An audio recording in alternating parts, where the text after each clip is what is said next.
Netanyahu ने कहा है कि हम ऐसी तबाही लाएंगे कि दुनिया 50 साल तक इसको भूल नहीं सकेगी।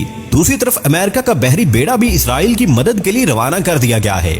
प्यार दोस्तों, तुर्की के सदर उर्दगान ने कहा है कि इस किस्म की जंग जिसमें अमेरिका भी कूदे और ईरान भी और रूस भी दुनिया के लिए खतरनाक होगी। और कोई है जो इनसे पूछे कि ये ऐसा क्यों कर रहे हैं। सब अपनी ही तबाही की जानिब जा रहे हैं। जब एक को मारा जाएगा तो जवाबन दूसरे को भी हलाक किया जाएगा। ये नहीं हो सकता कि एक को ही मारते चले जाएं और दूसरा खामोश बैठा रहे।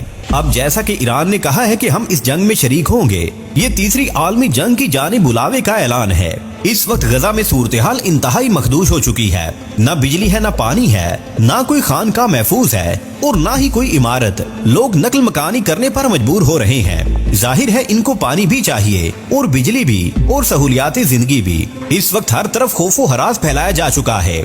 इसराइल ने कहा है कि हमास ने हमारे 20,000 लोग मारे हैं तो हम इनके 20 लाख मारेंगे और फलस्तीन का नामो निशान मिटा देंगे। ईरान अगर इसमें शामिल होता है तो ईरान पर हमले किए जाएंगे और अगर अमेरिका आएगा तो रूस भी मैदान में उतरेगा। और रूस के अड्डे शाम में मौजूद हैं और वहाँ से इसराइल और अमेरिका को निशाना बनाना रूस के लिए कोई मुश्किल काम नहीं है। इस तरह एक तरफ शाम से हमले होंगे तो दूसरी तरफ लबनान मैदान में होगा और तीसरी जानिब हमास राकेटों और मिसाइलों से चढ़ दौड़ेगा। प्यार दोस्तों, ईरान की प्रॉक्सी इतनी मजबूत है कि इसका जवाब ही नहीं है और इसलिए इसराइल ने अमेरिका से मदद की अपील की है। और अब इसराइल का काम ये होगा कि गजा की पट्टी को तबाह कर दिया जाए। इस वक्त वहाँ जरूरियाती जिंदगी मिल नहीं रहे और दूध तक बच्चों के लिए नहीं मिल रहा।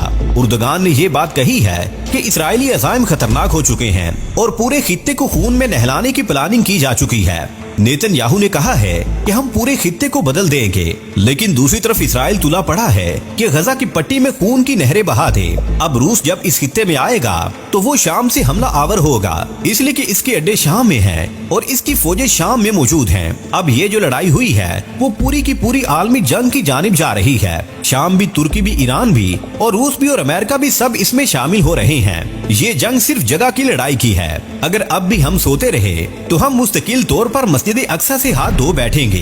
लेकिन अभी तक इस्लामी कॉन्फ्रेंस नहीं हुई, जिसे OIC कहते हैं। इनका काम था कि फौरी तौर पर मीटिंग बुलाते और इसका क्या रद्द अमल दिया जा सकता है इस पर गौर गोज करते और इसराइल के खिलाफ एक्शन लेने की बात की जाती। लेकिन अभी तक इस सिलसिले में कोई पेशरफ सामने नहीं आ सकी। प्यार दोस्तों, अब अमेरिका आ रहा है तो इसने लाजमी तौर पर नेटो को भी कहना है कि मैं इसराइल के साथ खड़ा हूँ और इसकी मदद के लिए जा रहा हूँ, इसलिए नेटो भी मेरे साथ शरीक हो।